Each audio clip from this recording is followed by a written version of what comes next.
Assalamualaikum warahmatullahi wabarakatuh. Alhamdulillahirabbil alamin.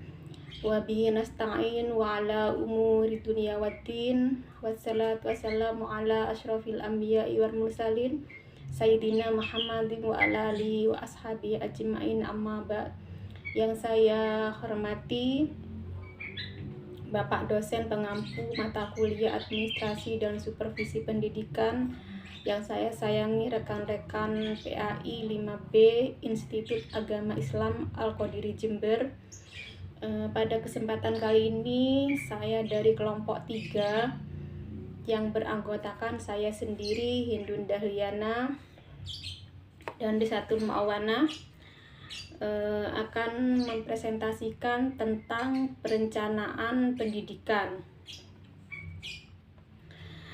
di mana pengertian perencanaan pendidikan ini banyak tokoh yang mengemukakan definisinya. Di antaranya menurut KUM 1982, yaitu perencanaan pendidikan merupakan kegiatan rasional dari analisis sistematis proses perkembangan pendidikan dengan tujuan agar pendidikan itu lebih efektif dan efisien.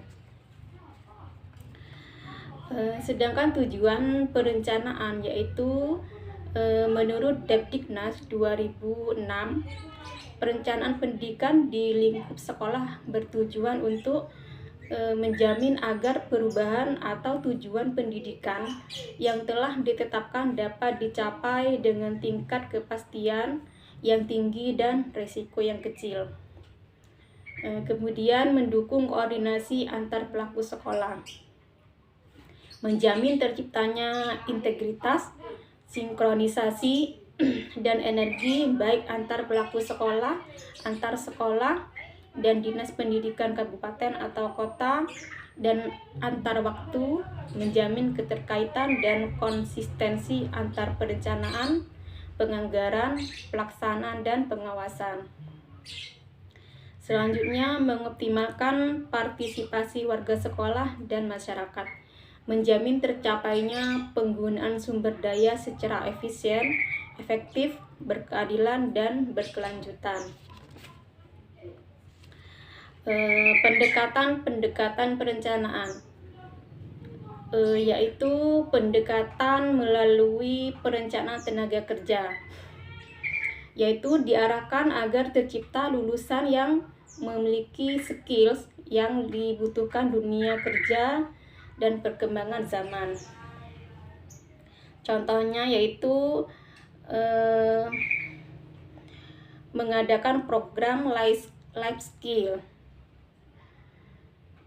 Yang berikutnya pendekatan peminatan sosial, yaitu mengakomodasi aspirasi dan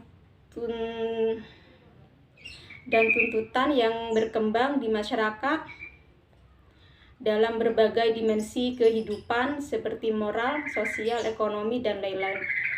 Contohnya menyediakan satu kelas atau ruang inklusi untuk siswa yang berkebutuhan khusus. Kemudian pendekatan nilai balik. Pendekatan ini bermaksud agar memiliki produktivitas dan kualitas yang tinggi dengan menciptakan program-program yang relevan dengan tuntutan masyarakat dan tercapainya dalam perkembangan zaman. Contohnya seperti mengadakan PSG atau pendidikan sistem ganda, atau lebih juga dikenal dengan PKL, praktek kerja lapangan. Selanjutnya pendekatan sistem. Pendekatan ini difokuskan pada organisasi sebagai sistem yang memiliki komponen-komponen yang saling terkaitan. Contohnya perencanaan sekolah efektif, program peningkatan mutu pada setiap jenis dan jenjang pendidikan. Demikian dari saya, dan selanjutnya saya persilakan rekan saya yaitu Risatul Mu'awanah untuk melanjutkan. Bismillahirrahmanirrahim. Assalamualaikum warahmatullahi wabarakatuh. Saya Risatul Muawana. Di sini saya akan melanjutkan penjelasan dari Ibu Hindun Dahliana tentang prinsip perencanaan. Bang Hart dan Trul mengungkapkan dimensi sebagai prinsip perencanaan pendidikan, yaitu nomor 1, signifikansi. Derajat signifikansi dipengaruhi oleh kepentingan sosial yang ada dalam tujuan pendidikan. Kemudian yang nomor 2, feasibility, yaitu rencana yang dibuat harus ditetapkan petunjuknya dan didasarkan pada situasi analisis dan prosedur yang sesuai. Kemudian yang nomor 3 ada relevansi, yaitu peningkatan penggunaan teknologi dan teknik perencanaan yang canggih telah memperluas konsep relevansi. Kemudian yang nomor 4 ada kepastian, yaitu perhitungan yang tepat harus diidentifikasi dengan memperhitungkan segala penyimpangan untuk dijadikan bahan pertimbangan. Yang nomor 5 penghematan, yaitu prinsip ini menyatakan bahwa rencana harus dirancang dalam kerangka yang sederhana dan meningkatkan kepekaan untuk mengidentifikasi interaksi antar komponen. Yang nomor 6 adaptabilitas, yaitu rencana pendidikan hendaknya merupakan hal yang dinamis. Kemudian yang nomor 7 ada waktu, yaitu waktu merupakan faktor penting. Perhatikan siklus alami pada aspek-aspek yang direncanakan. Kemudian yang nomor 8 monitoring, yaitu meliputi penetapan kriteria pendidikan untuk melihat apakah yang direncanakan sudah dilaksanakan secara efisien atau belum.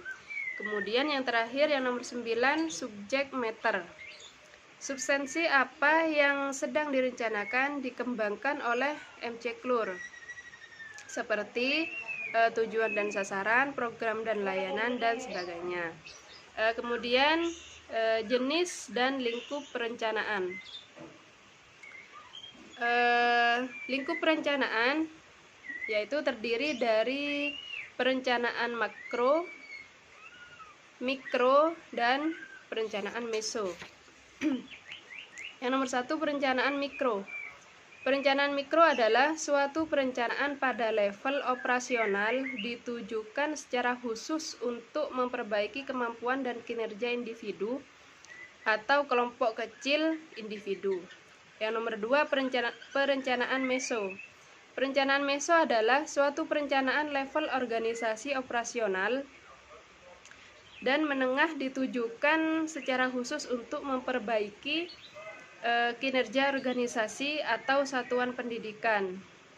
Kemudian yang nomor 3 perencanaan makro, yaitu suatu perencanaan pada level top organisasi yang menjadi rujukan perencanaan meso dan mikro. Kemudian ada tahapan perencanaan. Tahapan perencanaan di sini ada 6 tahapan, yaitu nomor 1 merumuskan visi, misi, dan nilai lembaga. Visi adalah gambaran masa depan yang ideal yang dibentuk anggota organisasi berdasarkan visi pribadi atau individu. Misi yaitu merupakan rumusan umum mengenai tindakan atau upaya-upaya yang akan dilaksanakan untuk mewujudkan visi. Kemudian nilai yaitu menjelaskan bagaimana cara kita melakukan tugas masing-masing untuk mencapai misi organisasi. Kemudian yang nomor 2 analisis lingkungan strategis. Di sini analisis lingkungan strategis ada 2 macam, yaitu analisis lingkungan internal dan analisis lingkungan eksternal. Analisis lingkungan internal berupa pencermatan dan identifikasi terhadap kondisi internal organisasi, menyangkut organisasi, biaya operasional, efektivitas organisasi, sumber daya manusia, sarana dan prasarana maupun dana yang tersedia. Sedangkan analisis lingkungan eksternal berupa pencermatan dan identifikasi terhadap kondisi lingkungan di luar organisasi yang dapat terdiri dari lingkungan ekonomi dan sebagainya.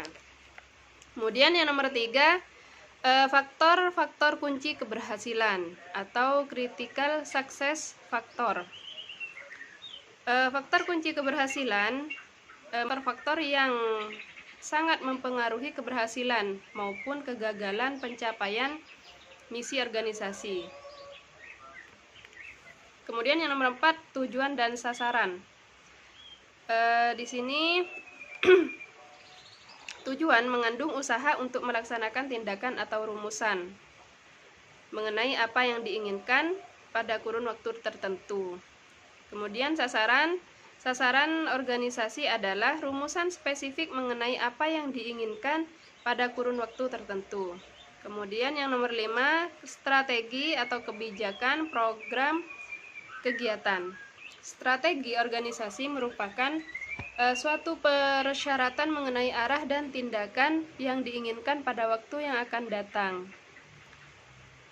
Program adalah instrumen kebijakan yang berisi satu atau lebih kegiatan yang dilaksanakan oleh sekolah untuk mencapai tujuan. Kemudian kegiatan adalah suatu aktivitas yang dilaksanakan untuk mengimplementasikan program.